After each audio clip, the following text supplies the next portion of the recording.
یہ میرے قائد تھے مفکر اسلام حضرت مولانا مفتی محمود رحمت اللہ علیہ، جنہوں نے 1 دن نہیں، 2 دن نہیں، 5 دن نہیں، 13 دن تک اسمبلی میں مناظرہ کیا غلام احمد کے خلیفے مرزا ناصر کے ساتھ، اور دلائل دیے۔ اسمبلی کے فلور پہ یہ مناظرہ چلتا رہا، نواب شاہ میں نہیں، کراچی میں نہیں، لاہور میں نہیں، قومی اسمبلی میں مناظرہ ہوا، پوری اسمبلی بیٹھی ہوئی تھی۔ آخری دن حضرت مفتی صاحب نے غلام احمد کے خلیفے مرزا ناصر سے پوچھا، مرزا ناصر، میں غلام احمد قادیانی پر ایمان نہیں لاتا، تمہارا میرے بارے میں خیال کیا ہے؟ بھرے اسمبلی میں مرزا ناصر نے کہا، مفتی صاحب میں تمہیں کافر سمجھتا ہوں۔ مفتی صاحب نے دوسرا سوال کیا، اسمبلی کے ریکارڈ پر موجود ہے کہ یہ پوری اسمبلی اگر غلام احمد قادیانی پر ایمان نہ لائے، تمہارا اس اسمبلی کے بارے میں خیال کیا ہے؟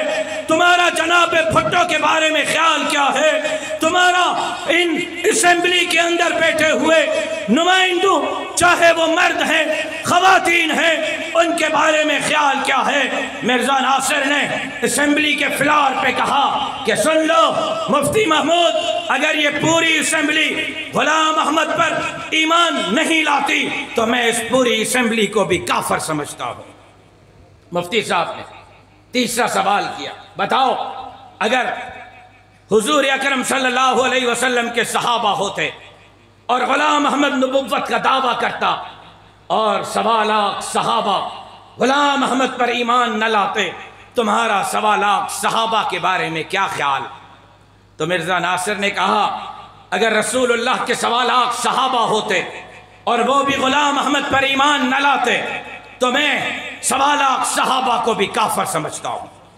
مفتی صاحب نے چوتھا سوال کیا، اگر جناب ابو بکر ہوتے، جناب عمر ہوتے، جناب عثمان ہوتے، جناب حیدر کرار ہوتے، اور ابو بکر، عمر، عثمان، علی، حسنین کریمین رضوان اللہ تعالی علیہم اجمعین غلام احمد پر ایمان نہ لاتے، تمہارا ابو بکر کے بارے میں، عمر کے بارے میں، عثمان کے بارے میں، علی کے بارے میں، حسنین کریمین کے بارے میں کیا خیال ہے؟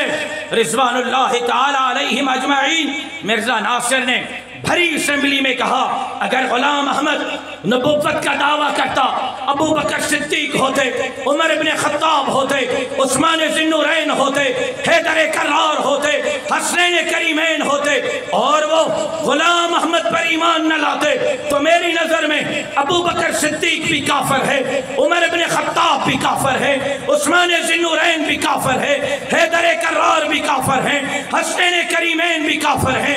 نعوذ باللہ، جب مرزا ناصر نے یہ کہا اسمبلی سے چیخیں نکل گئی۔ اسمبلی نے کہا، مفتی صاحب 13 دن گزر گئے، بہت دلائل دے دیے، اب مزید کسی دلیل کی ضرورت نہیں۔